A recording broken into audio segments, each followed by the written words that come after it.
Hello, welcome to Farrell Swim Tech. My name is John Farrell. This is the online show where I take my 15 years of competition experience and now 13 years of private coaching experience to help you get faster in the pool.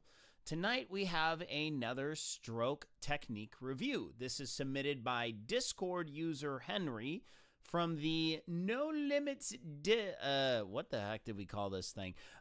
This used to be the Lionel Sanders Discord. It is the No Limits Lionel Sanders Tribute. Okay, this is a mouthful. No Limits Lionel Sanders Tribute Triathlon, Multisports, and Endurance Racing Discord. I gotta talk to Shade and see if we could shore that up a little bit. But anyway, this is a user Henry from that Discord, and he has requested that I go over his stroke technique and see what I can do to help him get faster. So if you want me to review your technique, farrellswimtech@gmail.com. Send me an inquiry. I'll tell you what you need. And these reviews are cheap as free. Donations accepted. Usually I send a Venmo link, and you can donate what you want.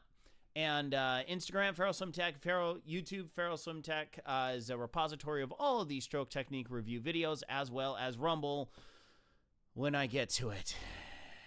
Anyway, so let's get to the stroke technique review. So this is Henry's video, and I must say I'm a little jealous of all tile pools. Typically here in the States, we don't have that many all tile pools. Typically, you got a little bit of tile right at the pool deck, and then you got mostly plaster pools. Okay, so the two big things I'm seeing with Henry here is, number one, a huge pause and almost a complete catch-up style stroke. And the other thing, too, is his legs. His legs are kicking very, very, very wide. Wide kicking is not very good just because, I mean, the good thing is, number one, he's not crossing his ankles. Number two, he's not stutter kicking. He's getting full, complete kicks in, which are really, really good. The only problem is the kick amplitude is simply too wide. So with the stroke, though, the biggest issue is the cadence. It is a right, left, which is absolutely not the way you want to be thinking about it. You want to be thinking about it like a bike crank. Right, left, right, left, right, left. So there is no start, end, a start, end, start, end, start, end. It is continuous motion. And it's really hard to wrap your head around that with your arms just because we're not used to that. Cyclists and runners are not used to using their arms for major locomotion, which is the complete 180 that it is in the water, and that's typically why most people struggle, especially with the pull. So let's keep going. He's gonna get us underwater, and oh shoot, hold on. Okay, we're fine at a little bit reduced. So they're gonna get underwater. And so he's gonna start swimming toward us underwater. So we'll be able to see what his pull path is. So for the most part, the right arm is doing good. That left arm is pulling out insanely wide. So let's stop it right here. Okay? Right here, not too bad. Okay? I would say, if I want to nitpick, I would say probably this hand needs to shove over about 6 inches, about this far. So instead of it being out here, it's in here. It's a little bit further underneath. But we're getting a pretty nice elbow bend here. That's about right. It's just rotated outward a little bit too much. We need that hand to rotate in, so he's going to reach, grab, and push that hand right underneath his body. But what's happening, though, is this.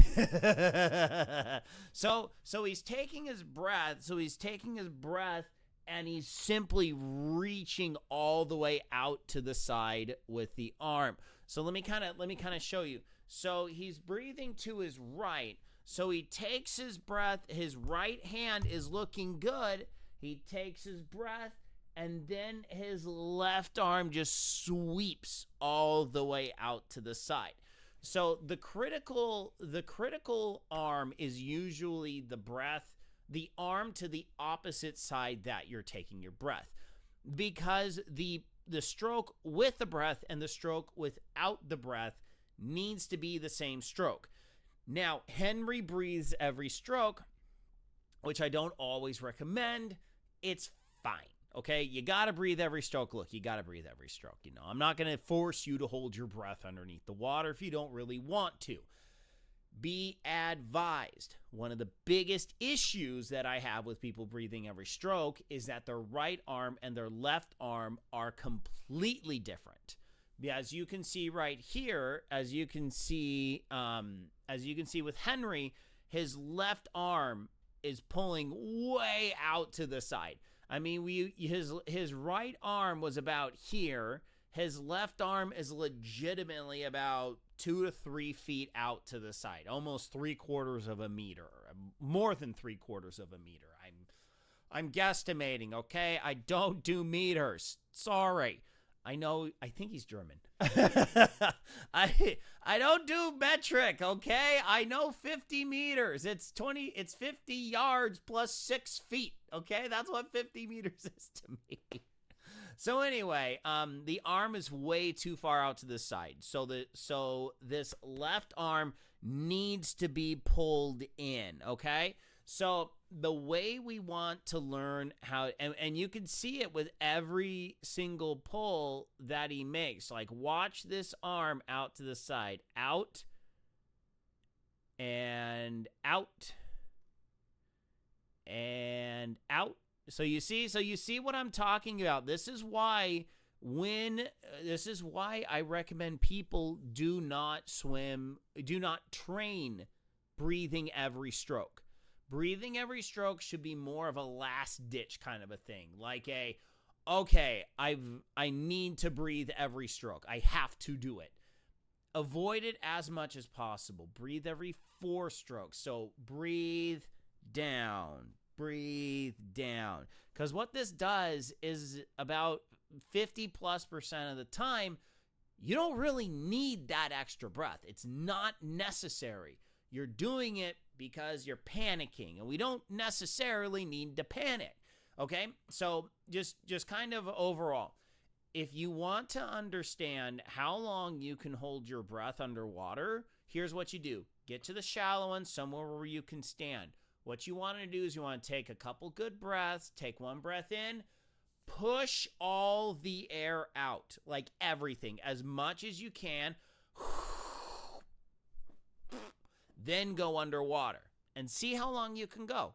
See how long you can go. When you get uncomfortable, stand right up. You're good to go. You're totally fine. Okay? Don't do this in the deep end, please. Not a good idea. Do it in the shallow end, on the steps, where you can just simply lift your head out of the water. Just see how long you can go underneath the water, all right? A lot of people are super afraid of the water. That's the reason why a lot of people breathe every single stroke.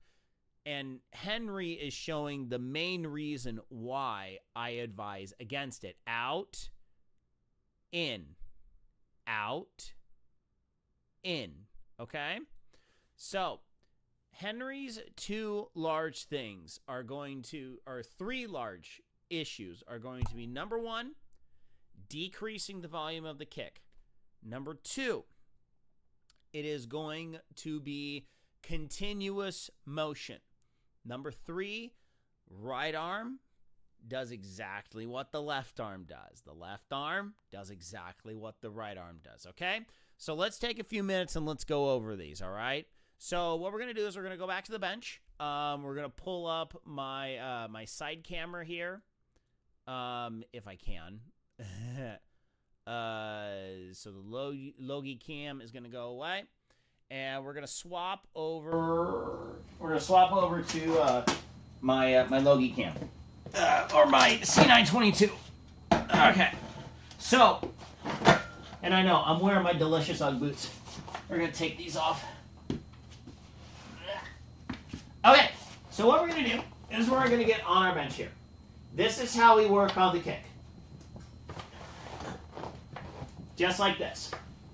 Get on a bench, point your toes, keep your feet together. This is about as much as you want to do. Okay? Just get on a table, get on a bench, point the toes, move the glutes, squeeze the glutes to bring the legs up, keep the legs nice and straight. Don't get lazy and do this. Don't get lazy and do this. Straighten those legs out, point the toe, lock the knee. Drive the leg up by squeezing the glutes. Also, don't rotate. You should not have to rotate your hip. All you're going to do is just this. This is all the kick you need to do. Train right here. You're going to love it. Okay?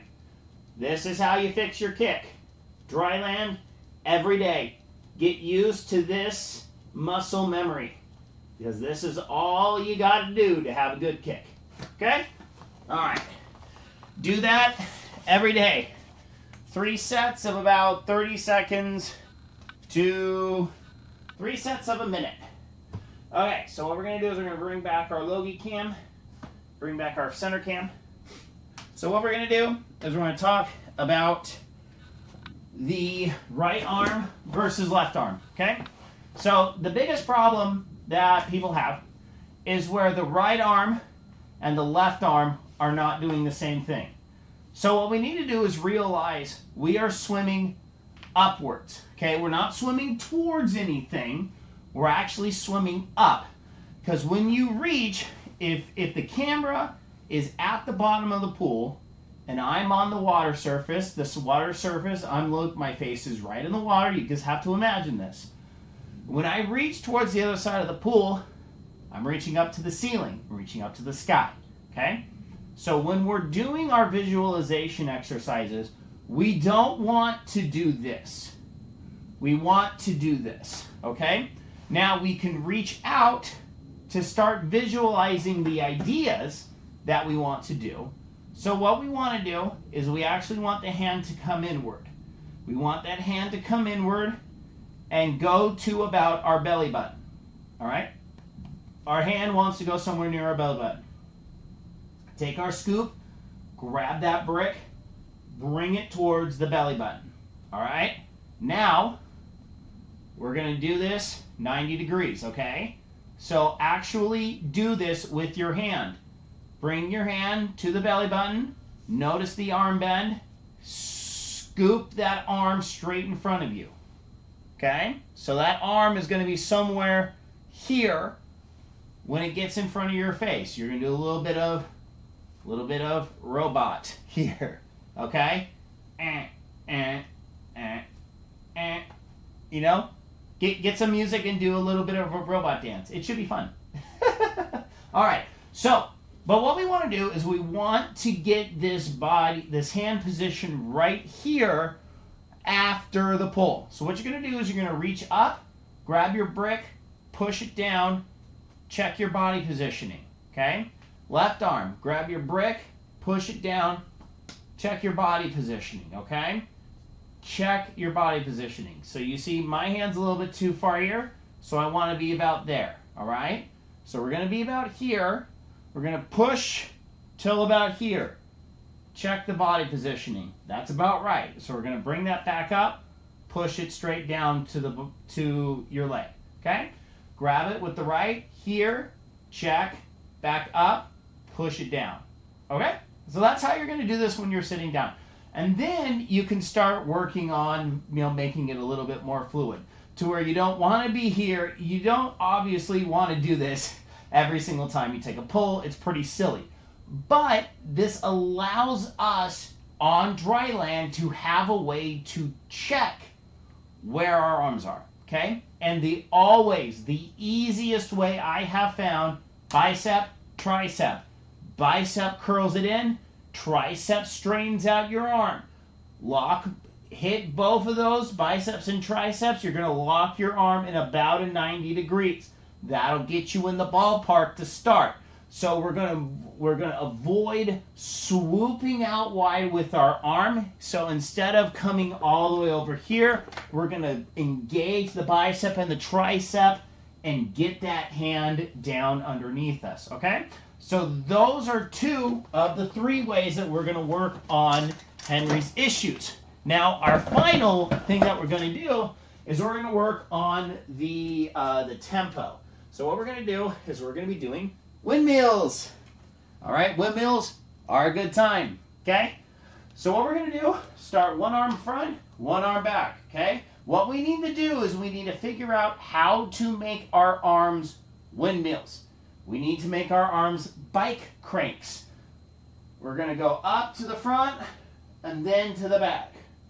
Then up to the front and to the back, okay? So what we want is we want each arm to be equidistant the entire time they are rotating, okay? So what Henry's doing right now is he's here and then here and then here and then here, okay? So you see how there's a long lead arm. Now, there are some that say, nice long glide in between strokes. Here's the problem. That is only a real valid strategy for the full distance Ironman, for the 4,000. That is a valid strategy.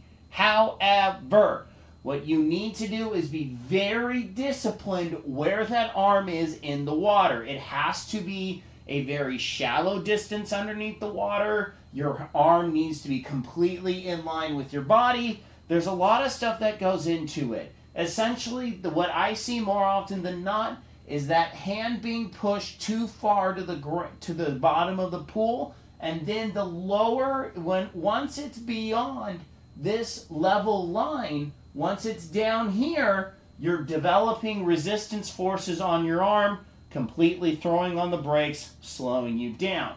You're going to be much better off grabbing that hand and engaging it into the next pull. Instead of allowing that hand to go down, you're going to bring that hand forward, and as that next arm is getting into that recovery, you're engaging that arm in the next stroke.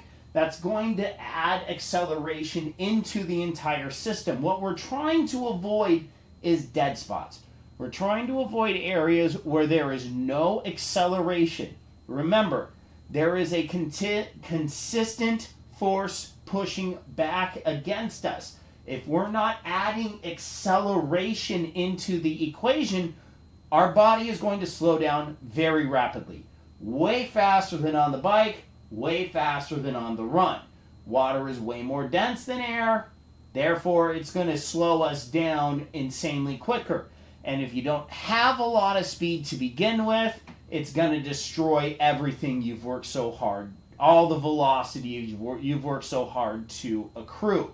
So what we want to do is we want to work on the windmills. Just take it nice and easy first. All we're doing is visualizing the arms moving equal and opposite. And it doesn't have to be perfect. It can honestly be out here to the side. If you have the shoulder mobility to get a full windmill in, fantastic. That's great. But all we need is just one arm up, one arm down, and as the front arm pushes down, the back arm is coming up, okay? So that's step one. Step two, dry land swimming. So we're going to have one arm front, one arm back. We're going to grab, push forward, grab, push back, grab, push back, grab, push back, okay? So what we're going to do at first is we're actually going to segment it. We're going to grab, grab, grab, okay? Each time we grab with that front hand, we want that back hand to be basically perfectly back. If it's a little bit down, okay, we'll give you a little bit of a break, especially if you don't really have great shoulders. So we're going to push, push, push, push, okay? So that's step one. So step one is more of just getting it there. Step 2, vertical swimming. So we're going to reach up, push down, and as we push down, this elbow's coming up behind us, shoulders back, front arm forward. We're going to push, push, okay? Push, push, push, push, push, push, push, push, push, push, push, okay? Eventually, this is where we're going to, right here. Push, push, push, push, okay? This is how I swim. And this is where you're going to want to be as well. So that's kind of your whole routine. So we're going to start off with windmills, and then we're going to get to horizontal swimming, and then we're going to get to vertical swimming. Okay? And keep doing that.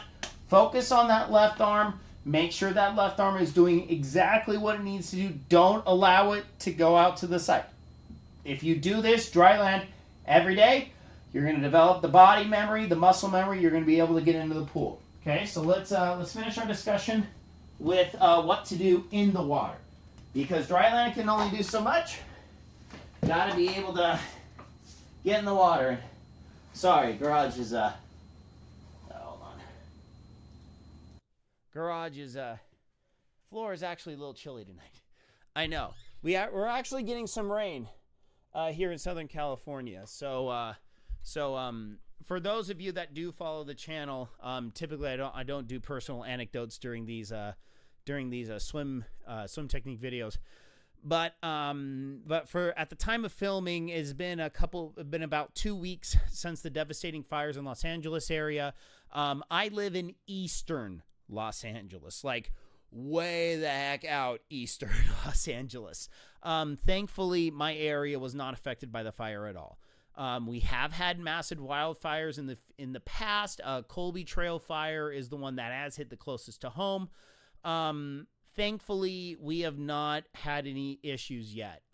Definitely, there's a lot of great things going on with those that live in Altadena. Lots of people pouring in wonderful donations. Things are going great. And at the time of this filming, we're actually getting some pretty good rains. Nothing deluge as far as I understand. The hillsides have been holding, which is great. The biggest worry is mudslides. Massive mudslides have happened in my town before. My grandpa actually designed a massive retaining wall on the north side of our town to help combat mudslides after massive mudslides hit back in the 70s. So I'm very aware of all the dangers. I know that there's a fair amount of people that have asked how I'm doing. Like I said, my immediate area is all good, and yeah. So okay. So with that, we're gonna talk. We're gonna talk a little bit about Dynamic Triathlete. If you would like to up your game in swimming, Dynamic Triathlete is going to be the way to go. Down in the description below is a affiliate link for Dynamic Triathlete. You will get 10% off your subscription, and I will get a cut of the commissions as well. And so it costs about $80 a year or $8 a month. Basically, this is a daily stretching regimen that you can access whenever and wherever you want. And it is wonderful. 15 minutes of stretching a day is really going to do you wonders. This is mainly aimed at triathletes, but legitimately swimmers can use it too. There's a lot of great swim-specific warm-up routines on there. Help get your body limbered up, ready to go. Same with cycling and running. This app has you covered for all your stretching needs. Sometimes it's really hard to go on YouTube and you find yoga people and they're doing all sorts of crazy crap. This is good, solid stretching, and you only need a very, very small knowledge of stretching in order to do it. They give you great options if you cannot do the full stretch. All in all, well explained, really good, absolutely worth it. When you click the link, there's going to be a lot of blah, blah, blah. Scroll all the way down to the bottom to get the nitty gritty. Definitely $80 a year for a solid stretching routine. You're not going to get that price at any yoga studio close to you. And you don't got to deal with yoga guy. I knew a yoga guy. like yoga guy. Yeah, creepy. So anyway, if you want to stretch in the comfort of your own home, dynamictriathlete.com. Okay, so let's finish off this video talking about what to do with the pool now. So for the kickboard, and streamline kicking with a snorkel. If you have access to a snorkel, do a lot of streamline kicking and just focus on keeping that kick small. Keep the kick small just like you did on the dry land. That's going to fix your kick really, really fast. The only thing is, understand you got to slow the kick down a lot when you're doing the small amplitude. It's not going to feel like it's much, but it's going to be much better than drawing your legs out and actually increasing the amount of forward thrust, the backwards thrust. You know, the more your leg comes up, the more you're actually pushing water the wrong way. So we want to eliminate that by reducing the amplitude of the kick, the high toe, low toe, how far the toes flip up and down. So then after that, we have the arms. So we have the right arm, left arm. Once again, pull buoy and a snorkel. Really good idea to get a snorkel for this one. Check the link tree down in the description below. I have an Amazon link, and that is the Finnish snorkel is my suggestion for the snorkel. It's an affiliate link. If you use the affiliate link to buy it, I get a little commission. Thank you. And finally, we got the windmills, the constant moving of the arms. The easiest way to work on this, now you can do this with just normal swimming, is when you reach, grab that water immediately. That's all you have to think about. And it doesn't have to be sprint. You don't have to go, ho, ho, ho, ho, ho. No, it's just reach, grab, reach, grab, reach, grab, reach, grab, reach, grab. You're going to feel like you're sprinting, okay? Because what's happening is you're actually going to be increasing your stroke rate without really increasing the speed of your stroke, okay? You're not moving your arms faster. All we're doing is eliminating the dead spots. What this will do, inherently, you will get more strokes per 25. You'll probably increase your strokes per 25 by about 2, maybe 3 strokes, okay? This is because we're getting rid of dead spots, okay? Do it. Get rid of those dead spots. You're going to find yourself getting across the pool so much faster. You're going to be like, oh, I can swim faster. It's amazing. So anyway, that's what I got for you, Henry. Thank you so much for sending me this video. And remember, if you want me to review your video, feralswimtech@gmail.com. Also, follow me on Instagram. I'm actually going to be filming a couple of videos this week. I had a couple ideas from my latest live streams, which I do for Team Zoot. I love Team Zoot. I rep them. I have no problems with that. I'm on their affiliate team, okay? I'm not like a professional. I'm a really good swimmer, but I really suck on the bike and the run. So any gains I make in the swim are obliterated on the bike by a guy that actually knows what the heck they're doing. So anyway, really, really happy to be a part of Team Zoot. Also just got re-upped for Team Noon 2025. Excited to be with them as well. They make really wonderful hydration projects. Noonlife.com. Link in the description below. Also, Team Zoot, zootsports.com. That's all my racing and training apparel is from Zoot. Check them out in the description below as well. So that's going to be it for me. Thank you all so much for tuning in. Keep swimming. Keep checking things out. feralswimtech@gmail.com. Any swim questions whatsoever, I am, as the Spanish say, a la orden. Ooh, I actually like that. I need to add that as an extra tagline at the end. I'm actually fluent in Spanish, by the way, so it's a fun time. All right, so that's going to be it for me. I got to get out of here. So until later, my friends, good night, Isaiah Norris. Whoever you are, I'm out of here. Goodbye, everyone. Goodbye.